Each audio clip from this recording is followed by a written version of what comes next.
এই দেশের সমস্ত দেশপ্রেমিক যারা রাজনৈতিক দল তাদের যে মঞ্চ তার তরফ থেকে আসন্ন লোকসভা নির্বাচনে এই পশ্চিম ত্রিপুরা কেন্দ্রে জাতীয় কংগ্রেসের প্রার্থী শ্রী আশিস কুমার সাহার সমর্থনে এই সমাবেশের সভাপতি মণ্ডলীর সম্মানিত সদস্যবৃন্দ, এখানে মঞ্চে আসীন আছেন ভারতীয় জাতীয় কংগ্রেসের প্রাক্তন প্রদেশ সভাপতি এবং প্রাক্তন বিধায়ক শ্রী দিবাচন্দ্র রাংখল মহোদয়, ভারতের কমিউনিস্ট পার্টি মার্ক্সবাদীর এই পশ্চিম ত্রিপুরা এই সিপাহীজলা জেলার সম্পাদক কমরেড ভানুলাল সাহা এবং অন্যান্য নেতৃবৃন্দ, এবং আপনারা যারা এখানে এসেছেন এই সিপাহীজলার বিভিন্ন মহকুমা থেকে, বিভিন্ন জায়গা থেকে, দেশের এই সংকট মুহূর্তে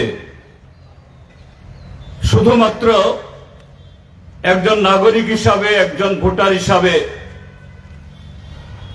আসন্ন নির্বাচনে একটা মূল্যবান ভোট প্রদান করার জন্য না, তার চাইতেও এই সময়েতে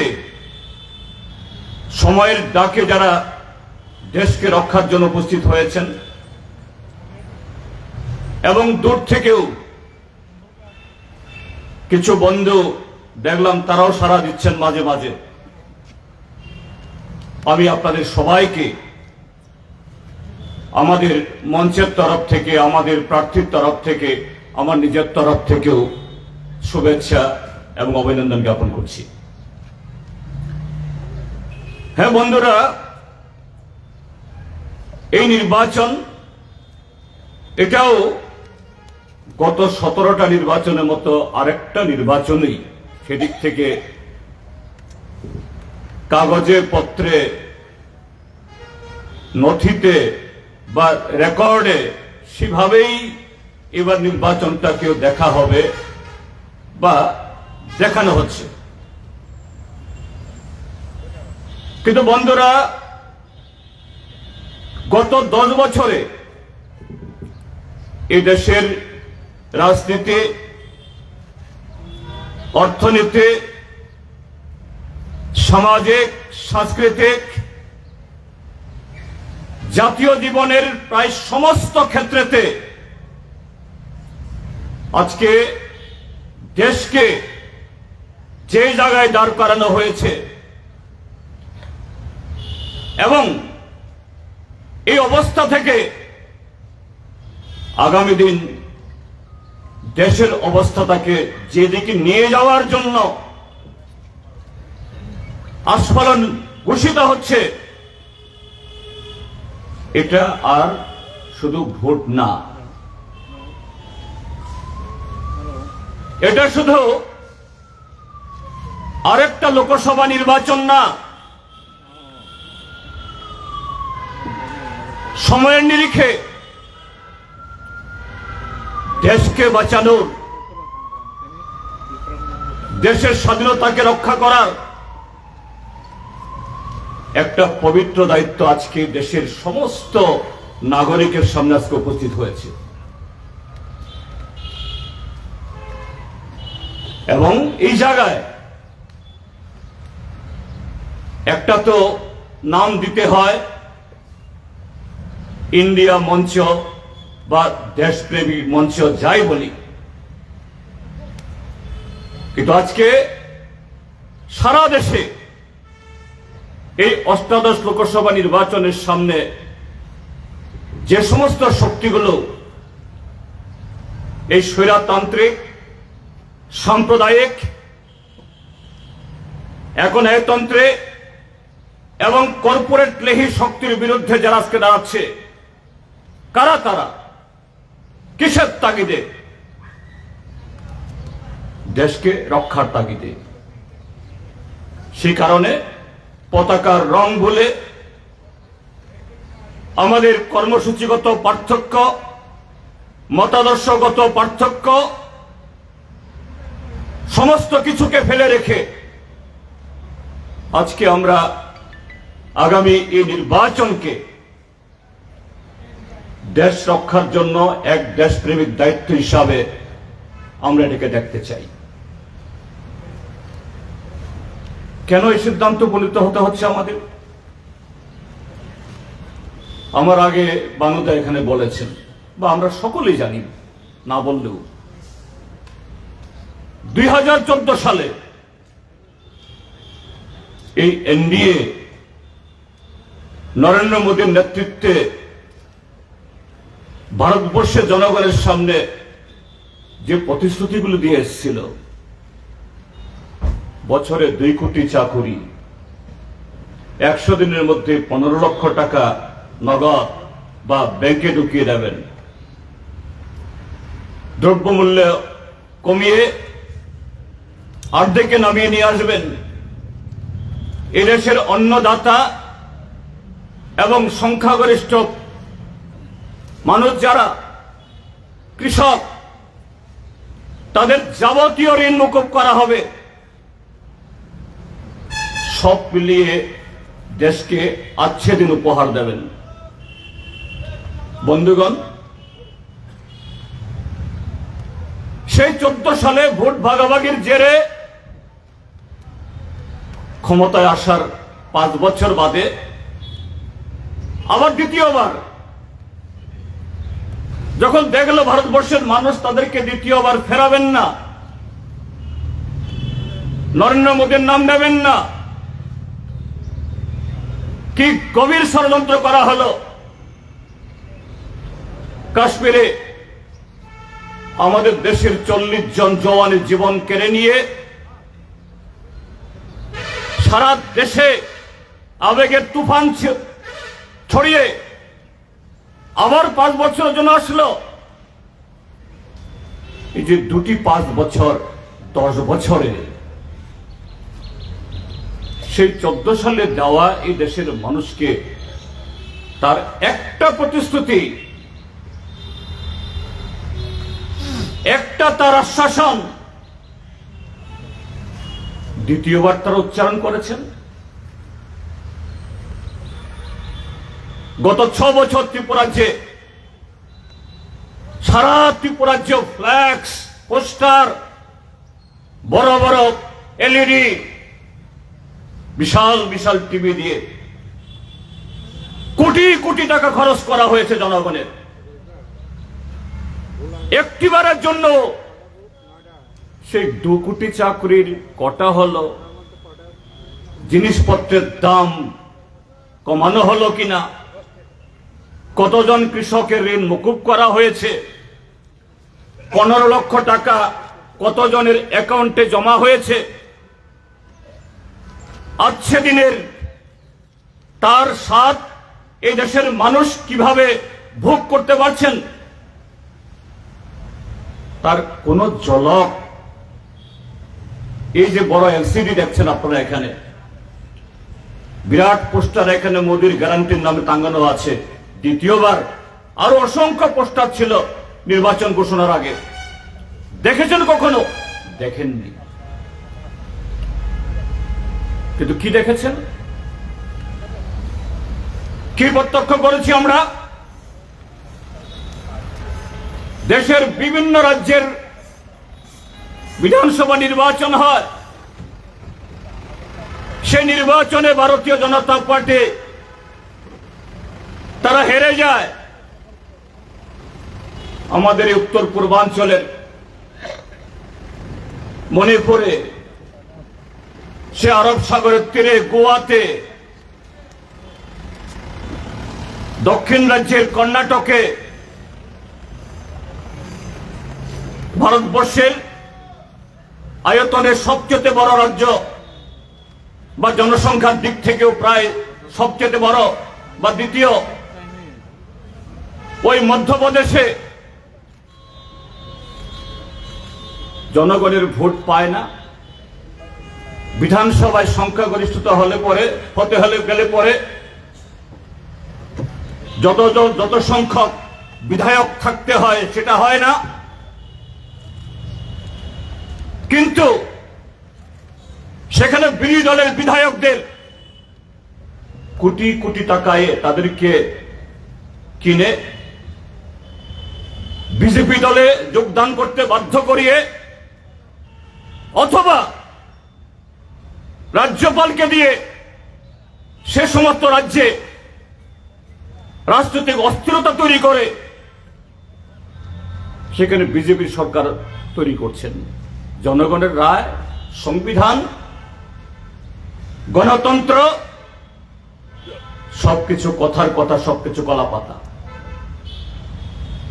তারপরেও যে সমস্ত রাজ্যগুলোতে সেখানকার জনগণ মাথা নোয়াচ্ছেন না, সেখানকার সরকার বা শাসক দলগুলো বিজেপির বিরোধী, তারা মাথা নত করছেন না, তাদের কাজ করতে দিও না। শেষ তক আমরা লক্ষ্য করছি দুজন নির্বাচিত মুখ্যমন্ত্রী, দিল্লির অরবিন্দ কেজরিওয়াল, ঝাড়খণ্ডের হেমন্ত সোরেন, এদেরকে জেলে ঢুকিয়ে দেওয়া হয়েছে। কি বলা হচ্ছে? তাদের বিরুদ্ধে অভিযোগ, তারা এখন অপরাধী। এটা বলার কোনো সুযোগ নেই, এটা বলার হিম্মত নেই, এটা বলতে পারবে তারও কোনো গ্যারান্টি নেই। তাদের বিরুদ্ধে অভিযোগ সাজানো হয়েছে কাকে দিয়ে? কোনো একটা কালোবাজারি বা কোনো একজন অসাধু ব্যবসায়ী প্রথমে তাদেরকে জেলে নিয়ে যায়, এরপরে তাদেরকে দিয়ে আদালতে মিথ্যা হলফনামা দিতে বাধ্য করে, আমাকে অমুক মুখ্যমন্ত্রী, অমুক নেতা এ কাজটা করতে বলেছেন। এটাই অপরাধ অরবিন্দ কেজরিওয়ালের বা হেমন্ত সোরেনের। কিন্তু তাই যদি হয়, কারো বিরুদ্ধে অভিযোগ ছিল,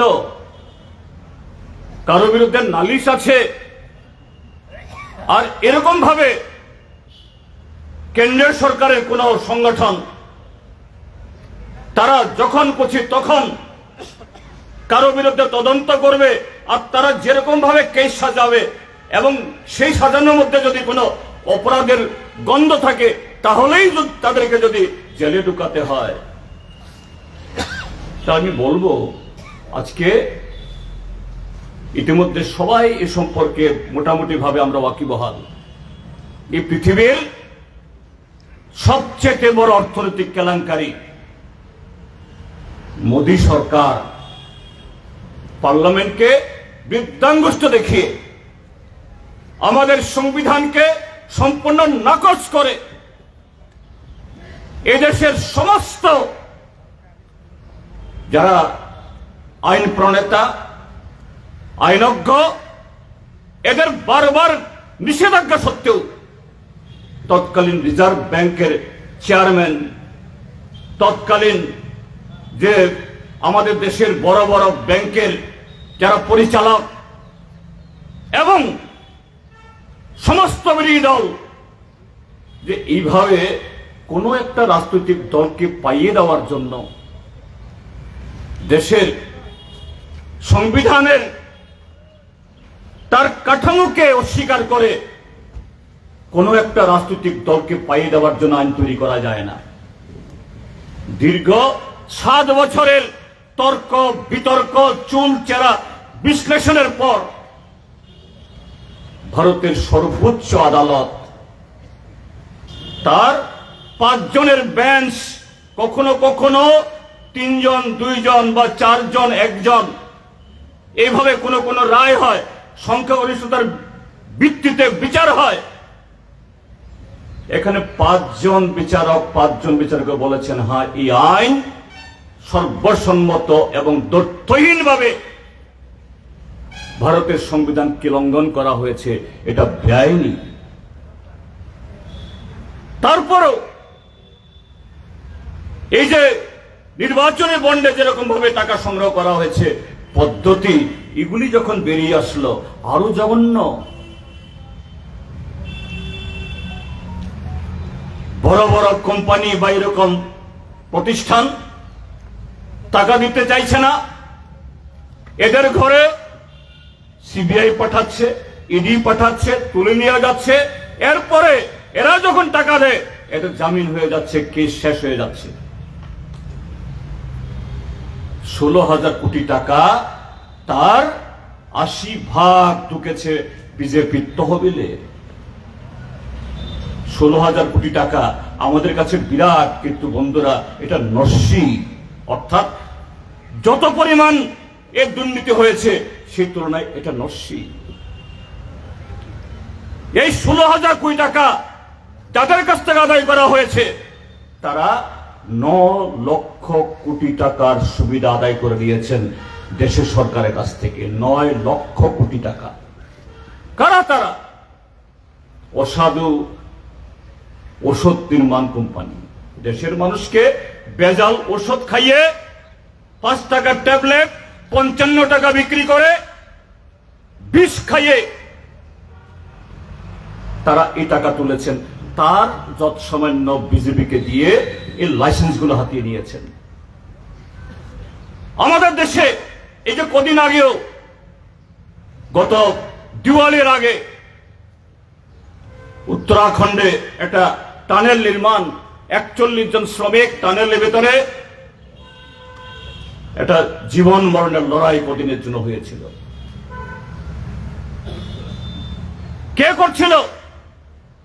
এরকমই একটা নির্মাণ সংস্থা, একটা কন্ট্রাক্টরি সংস্থা, তারাও বিজেপিকে এই টাকা দিয়ে,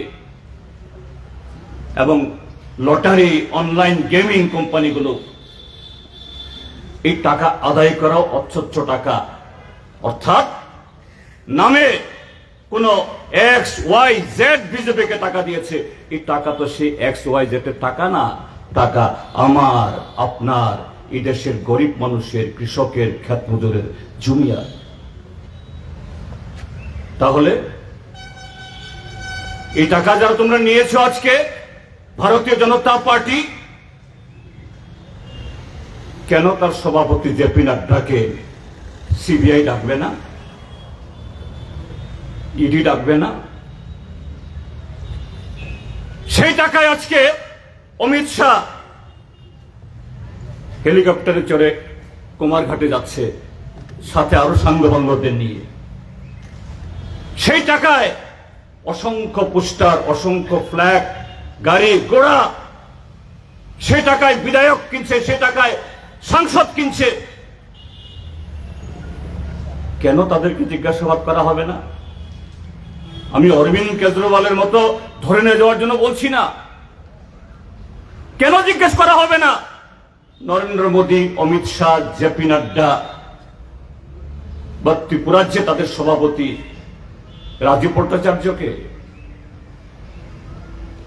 কারণ বিরোধী দলের সাংসদ, মুখ্যমন্ত্রী, তাদের বিরুদ্ধে শুধু সন্দেহমূলক অভিযোগ, আর তোমাদের বিরুদ্ধে এটা প্রমাণিত সত্য, একেবারে দিনের আলোতে।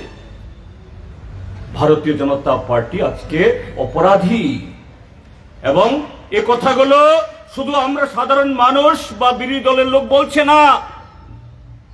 কে বলছেন? এখনো ভারতবর্ষের অর্থমন্ত্রীর চেয়ারে আছেন শ্রীমতী নির্মলা সীতারামন, তার স্বামী পরকলা প্রভাকর এখনো বিজেপি দলের নেতা হিসাবে তার নাম জল করে। অটল বিহারী বাজপেয়ীর সময়তে মন্ত্রী ছিলেন সুব্রমণিয়ম স্বামী, তারাই বলছেন এগুলো দুর্নীতি। ছোটখাটো দুর্নীতি না, এই সারা পৃথিবীর সবচেয়ে বড় দুর্নীতি। তো দেশে গণতন্ত্র আছে। আমরা যখন এই কথাগুলি বলি, বিরোধী দলের সরকারকে কাজ করতে দেয় না, বিরোধী দলের রাজনৈতিক দলকে কাজ করতে দেয় না, অনেক সাধারণ মানুষ কারো কারো কাছে প্রতিক্রিয়া হয়, আরে বাবা, গণতন্ত্র, সংবিধান, ধর্মনিরপেক্ষ, এগুলো তো বিশাল ব্যাপার। আমরা যারা গ্রামের গরিব গর্ব মানুষ, কৃষক, ক্ষেতমজুর, দিনমজুর, জুমিয়া, বেকার যুবক, সংসারের ঘানি টানতে টানতে আমাদের এগুলো নিয়ে চর্চা করার, এগুলো নিয়ে তর্ক করার আমাদের সে বিলাসিতা নেই। হ্যাঁ বলেন, কিন্তু বন্ধুরা যদি তাদের কথাই বলি, আমরা যখন দেশ বাঁচাতে হবে, সংবিধান বাঁচাতে হবে, তারা মনে করেন এটা বোধহয় দিল্লির ব্যাপার, মুম্বাইয়ের ব্যাপার, অন্য রাজ্যের ব্যাপার। না, তার চেয়ে বেশি আমরা সেই সংবিধান, গণতন্ত্র, স্বাধিকার কিভাবে লঙ্ঘিত হচ্ছে এই ত্রিপুরাজ্যের মধ্যে প্রতি মুহূর্তে, প্রতিটি সেকেন্ডে গত 6টা বছর আমরা নিষ্পেষিত হচ্ছি। উদাহরণস্বরূপ, আমার আগের বক্তা বলেছেন দনমণি সিং, এ রাজ্যে এই বিগত বিধানসভা নির্বাচনেই তো প্রমাণিত হয়েছে বিজেপির ভোট মাত্র 39%, আর কংগ্রেস এবং বামফ্রন্ট তাদের মিলিত ভোট 37%।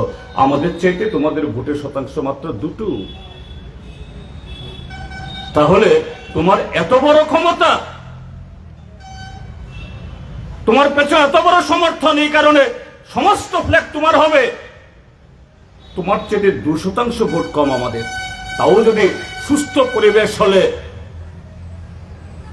এই ব্যবধান উল্টো হতো, অন্যরকম হতো, তাহলে সেই 37%-এর তার ফ্ল্যাগ, তার ফেস্টুন, জনসভায় তার অংশগ্রহণ এবং বিভিন্ন সাংবিধানিক প্রতিষ্ঠানে তার প্রতিনিধিত্ব, সেরকমই তো থাকার কথা।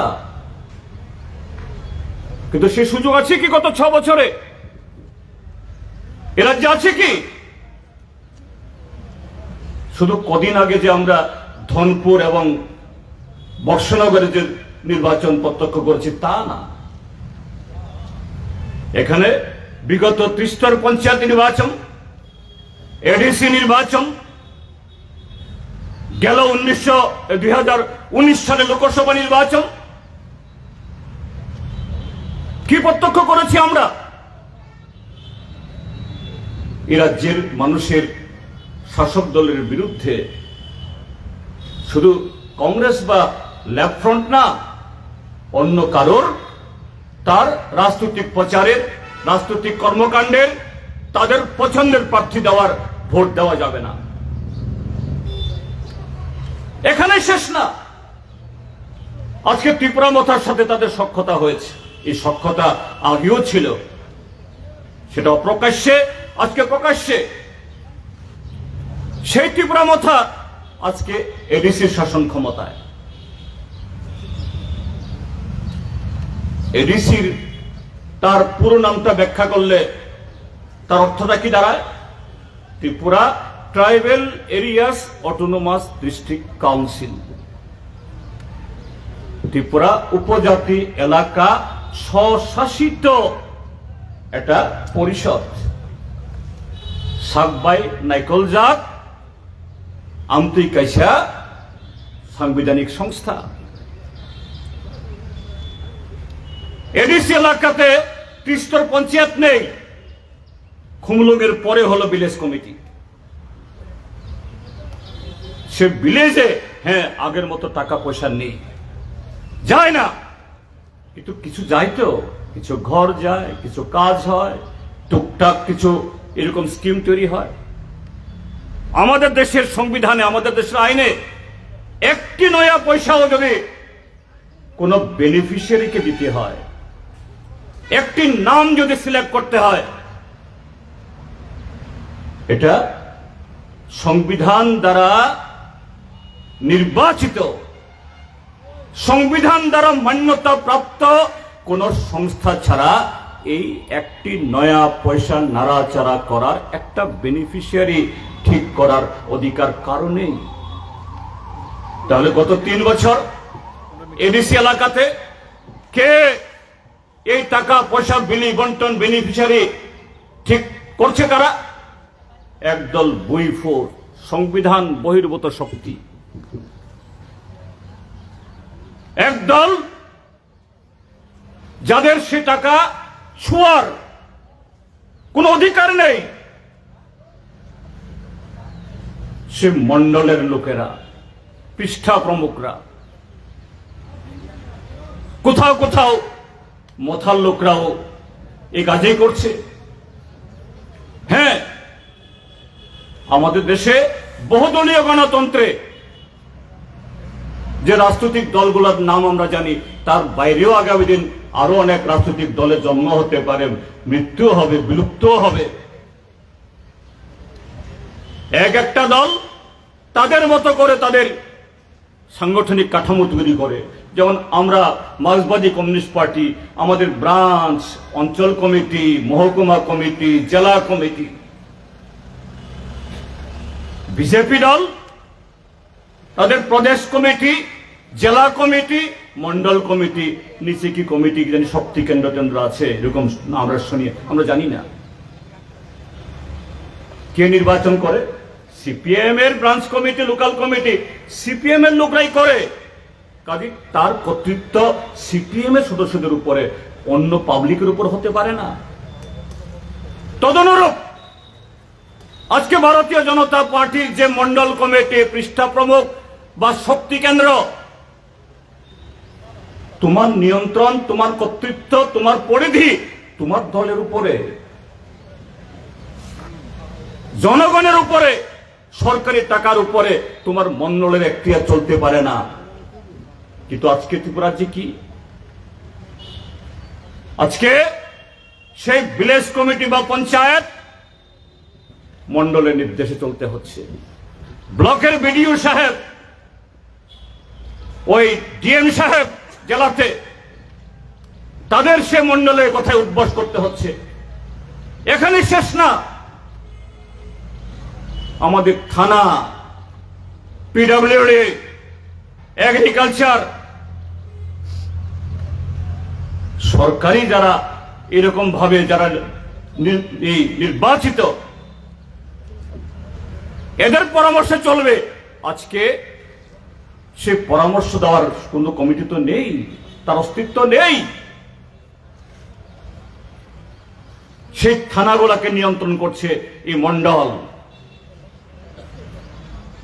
সে মন্ডলগুলাকে যারা নির্বাচন করে, তারা কি বিজেপি সাধারণ সমর্থক তারা নির্বাচিত করে? তারাও করে না। কারা করে? ওই জেপি নাড্ডা নিয়োগ করে রাজীব ভট্টাচার্যকে। এই ত্রিপুরাজ্যের প্রদেশ বিজেপির সব লোকের কমিটি নির্বাচন করে তাদের সবাই, তাও না। রাজীব ভট্টাচার্য নির্বাচিত করে বিশালগড়ে বা বিশ্রামগঞ্জে। জনগণের সাথে সম্পর্ক নেই, সাধারণ যারা বিজেপি সমর্থক তাদেরও সাথে সম্পর্ক নেই। তার মানেটা কি তাহলে? এটা গণতান্ত্রিক রাষ্ট্র ব্যবস্থায় সংবিধানের নিয়মে যে দেশ চলার কথা, যে সরকার চলার কথা, আমাদের উন্নয়নের বিভিন্ন কাঠামো চলার কথা, এগুলোতে আর সেই গণতান্ত্রিক বা সাংবিধানিক ব্যবস্থা নেই। একদলীয় বিজেপির শাসন চলছে ত্রিপুরা রাজ্যে। এটা চলতে পারে? এটা হয়? এবং এটা যদি হয়, তার নমুনা গত 30শে নভেম্বর 2022 এই বিজেপি আইপিএফটি জোট সরকার আসার পর 5 বছরের মাথায় জনজীবনে যখন সমস্ত দিকে অরাজকতা, কাজ নেই, খাদ্য নেই, পানীয় জলের ব্যবস্থা নেই, রাস্তাঘাট মেরামত হয় না, বামপন্থী ফ্রন্ট সরকারের সময়তে যারা নানাভাবে ভাতা পেতেন এগুলো থেকে বঞ্চিত,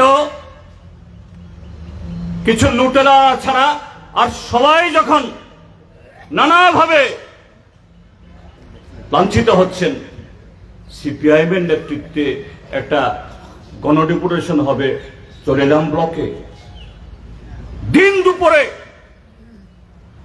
একজন পুলিশের এডিশনাল এসপির সামনে, থানার বড়বাবু, মেজবাবু, ছোটবাবু তাদের সামনে রাজপথের উপরে কিভাবে শহীদ মিয়া খুন হয়ে গেলেন, তার ভাই এখানে উপস্থিত।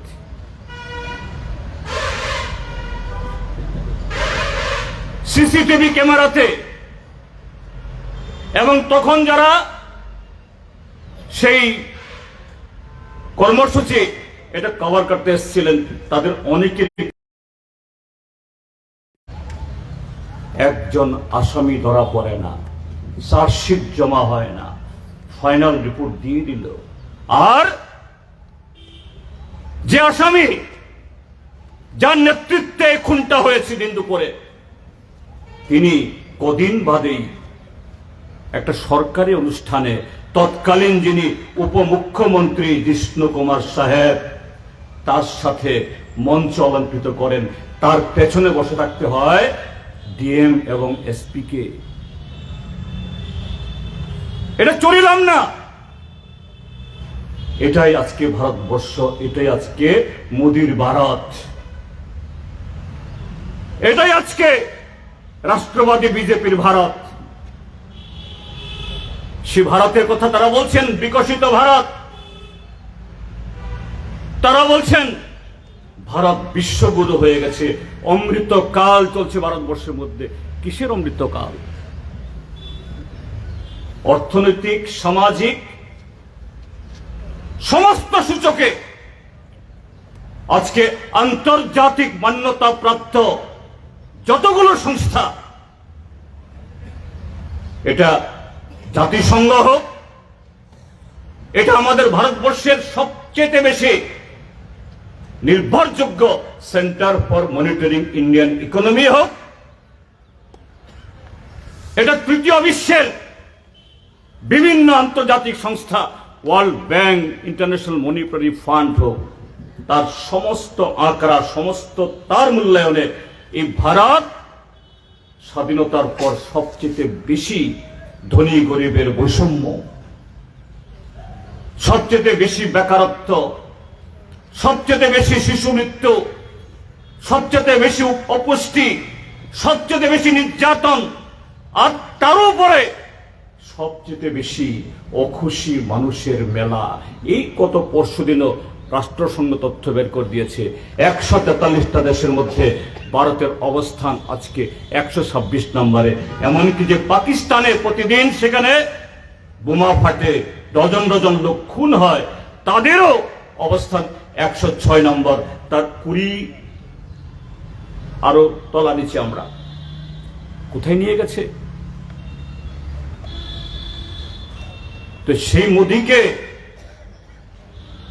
সে বিজেপির হাতে আমরা দেশকে তুলে দেব? তুলে দিতে পারি? আমাদের দুর্ভাগ্য, আমাদের রাজ্যে, আমি সারা দেশের কথা বলছি না,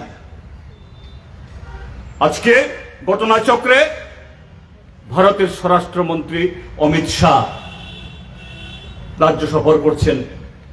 দুপুরবেলা 16 মিনিটের বক্তৃতা করেছেন এই কুমারঘাটে।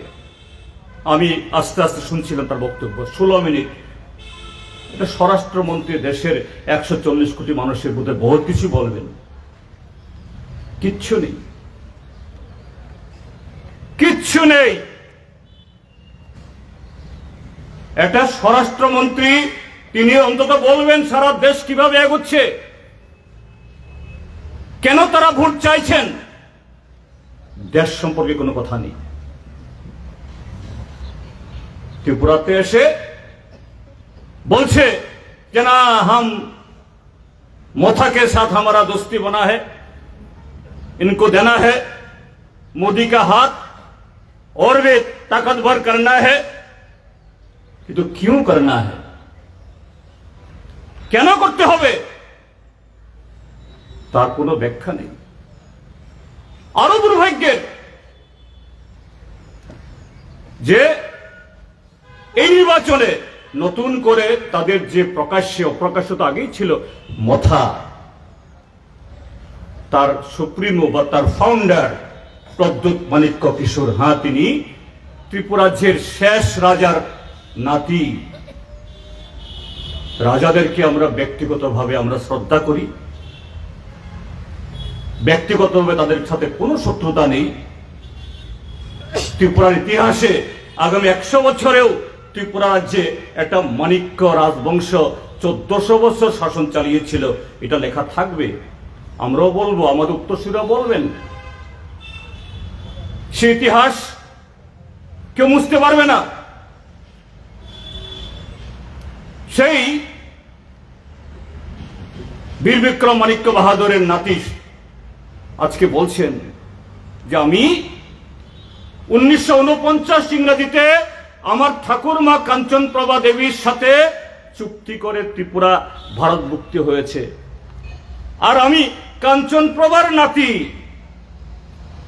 কিরিট বিক্রম এই প্রদ্যুৎ মাণিক্য কিশোর, তার সাথে আজকে 75 বছর বাদে ভারতবর্ষের আরেক স্বরাষ্ট্রমন্ত্রী, তখনকার স্বরাষ্ট্রমন্ত্রী বল্লভভাই প্যাটেল, সর্দার বল্লভভাই প্যাটেল, আর এখনকার স্বরাষ্ট্রমন্ত্রী অমিত শাহর সাথে আরেকটা ঐতিহাসিক চুক্তি করছি। এই ত্রিপুরাজ্যকে কমিউনিস্টরা শেষ করে গেছে। এই ত্রিপুরাজ্যকে কমিউনিস্টরা পেছন দিকে নিয়ে যেতে চায়। এটাও শুনছিলাম বক্তৃতা। আমি খুব বিনয়ের সাথে জিজ্ঞেস করতে চাই, 1949 ইংরাজির পর আগে তখন এই ত্রিপুরাজ্যে হ্যাঁ নাম ত্রিপুরা রাজ্য, ত্রিপুরারা এখানে সংখ্যাগরিষ্ঠ ছিল বলে, কিন্তু এই ত্রিপ্রাসাদের কি ছিল? কজন নাম লিখতে জানতো? ত্রিপ্রাসাদের রিগনাই, ঋষাব, গড়িয়া, মমিতা, হজাগিরি, এগুলো কেউ জানতো কি? ত্রিপ্রাসাদের ঋষা, রিগনাই, এই রাজবাড়িতে তার দাম আছে, তার মূল্য ছিল কি? সম্মান ছিল কি? এই ত্রিপুরাজ্য, এই প্রদ্যুৎ মাণিক্য কিশোরের বাবা, তার মারা, তারাও শাসন করে গেছেন বহুবার, কিন্তু তারাও এইভাবে অসত্য কথা বলেননি। কিরিট বিক্রম মাণিক্য বাহাদুর এবং বিভু কুমারী দেবী, তারাও এইভাবে এই ত্রিপুরাজ্যের ত্রিপ্রাসাদের আবেগকে ব্যবহার করে এইভাবে একটা একনায়তন্ত্রী, যারা দেশের সংবিধান মানে না, গত 6 বছরে এই ত্রিপুরাজ্যটাকে যারা অসাতলের দিকে ঠেলে দিয়েছে বা দিচ্ছে, এদের কাছে মাথা নত করেনি। আজকে তার নাতি সেখানে গিয়ে কথাগুলি বলছে, এটাই দুর্ভাগ্য।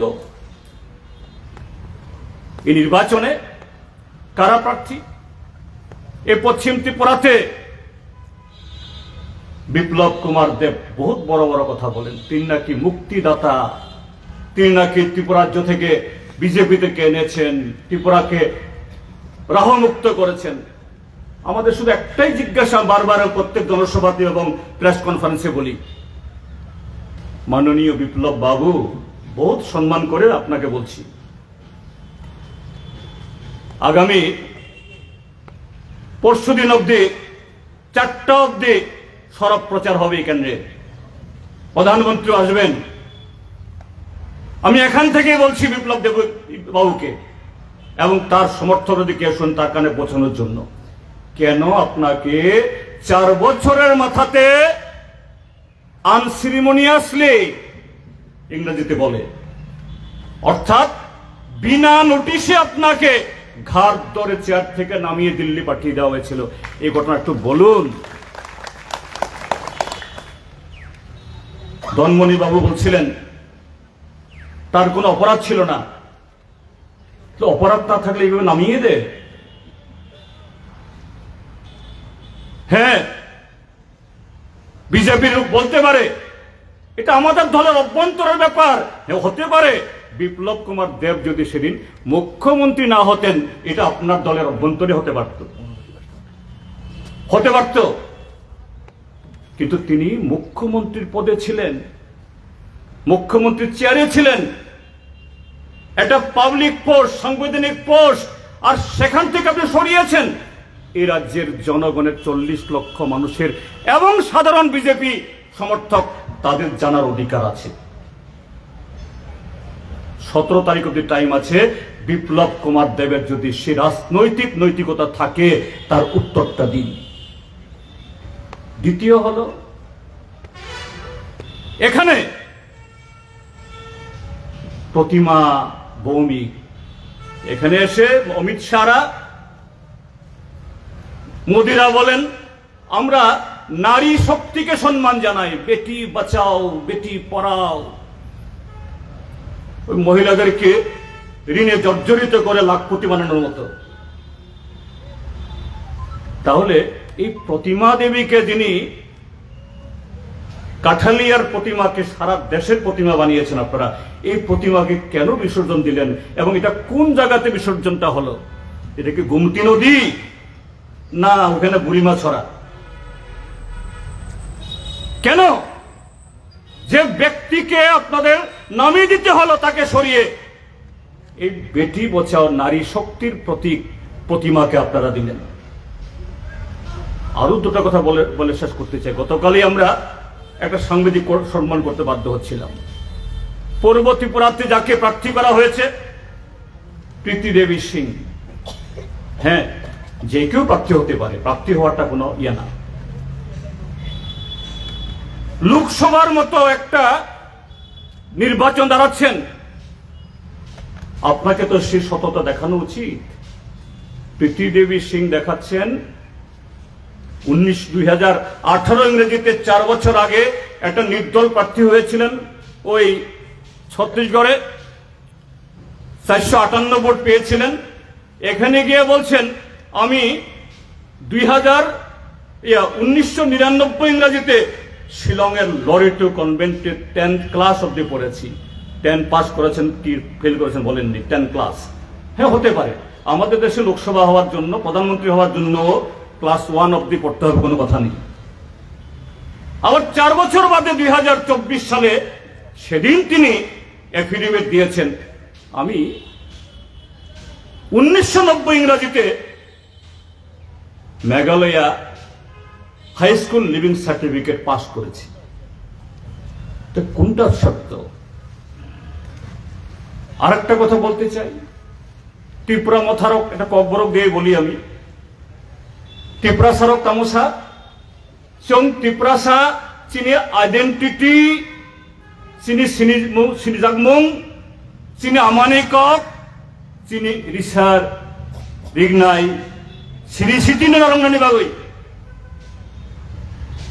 আইডেন্টিটি চিনি সিনিমুং নিনি বাই। হ্যাঁ, নিনি বাই আব কিরিট বিক্রম নি বুসাজক আব চিনি সন্দেহ করি বুসাই মানব ছত্তিশগড় থাঙৈ কৃতি দেবী সিং আফরং খাইনং দেববর্মা টাইটেল নং ও গঙ্গা তুই নং কত করি কেলাং নং তাই বৈশা যখন ওরা ভোট নামনি ফাইখা আফরং খাই কৃতি দেবী ও সিং তাই বৈশা কত করি ওই ওর ভাই দেববর্মন আবো নং আইডেন্টিটি আবদে জাতি না হামজাংমুং আবদে দফানো হামজাংমুং আসল কপন্থা দফানো ভালোই রাজ্য ভালোই গণতন্ত্র বিসর্জন দিয়ই তিনি ত্রিপুরামথা বিজেপি সুভাষচন্দ্র নাইও থাংনাই বিধানসভা চংমারি যেরকম অংখা ফাইদে তাকে বুখর। আসুন, এই ত্রিপুরা রাজ্যের মানুষ এই দুটি সুবিধাবাদী বিজেপি এবং মথা দুটোকেই দেশের গণতন্ত্র, সংবিধান এবং আমাদের যে স্বাধীনতার বৈশিষ্ট্য রক্ষার জন্য এই নির্বাচনটাকে সেরকম একটা দেশপ্রেমিক দায়িত্ব হিসাবে নেই। এই কথাগুলো বলে আমাদের প্রার্থী আছেন, তিনি বলবেন, তাকে বিপুল ভোটে হাত চিহ্নে ভোট দিয়ে জয়যুক্ত করবেন এই আহ্বান জানিয়ে আমার কথা বলা শেষ করছি। সবাইকে নমস্কার। খুলুমখা, হামবাই, ইনকলাব জিন্দাবাদ।